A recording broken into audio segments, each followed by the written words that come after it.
So with World Cup coming to an end and 4 countries remaining in the tournament, here are some of my highlights in the tournament. What stood out, the players that stood out, the countries that stood out, in the tournament.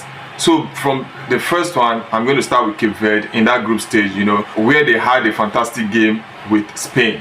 Nobody expected that game in the group stage, where Spain could not defeat Cape Verde. That was the first announcement Cape Verde made in this tournament. They announced themselves to the world in that game, and then Vozina as well in that game, right? And then another highlight for me was when the Miguel Almiron covered his mouth. That was the first time a player is getting a red card. The law was set because of what happened between the Benfica player Stuani and Vinicius Junior then in Champions League, right, where he covered his mouth and insulted Vinicius Junior. So he got a red card. That was another highlight for me, because that was the first time a player is covering his mouth and is getting a red card during an argument. Then another one was the Germany versus Curacao, the 7-1.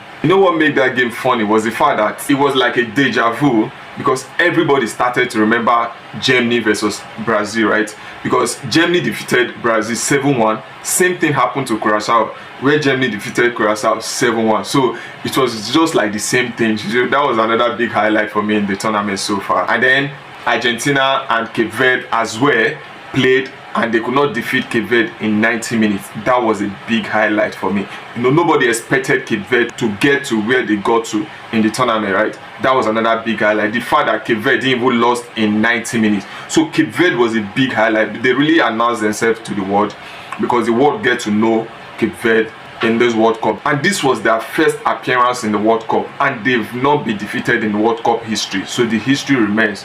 That was a big highlight for me, And then the fact that before the tournament, Portugal midfielders were like so hyped. They were one of the best midfielders everybody were looking up to in the tournament. The fact that Portugal midfielders didn't turn up in this tournament was another big thing for me, because everybody expected Portugal to turn up in this tournament. And then when it comes to player, Vozina, like I said, Vozina is a big highlight for me, making a name for himself. Right now, Vozina is having over 28 million followers on Instagram. 28.8 as at the time of making this video, right? So the guy has really made a name for himself in this tournament. So he has announced himself, announced his country. So that is a big highlight for me. Then you have Eloy Room, Curacao goalkeeper as well, who made a name for himself. And then the young teenager Ayo Boade, who made a name for himself as well. So these are my highlight for the tournament. And another thing for me is the fact that we don't sleep in the night. See, that was another highlight. Like, that is another highlight of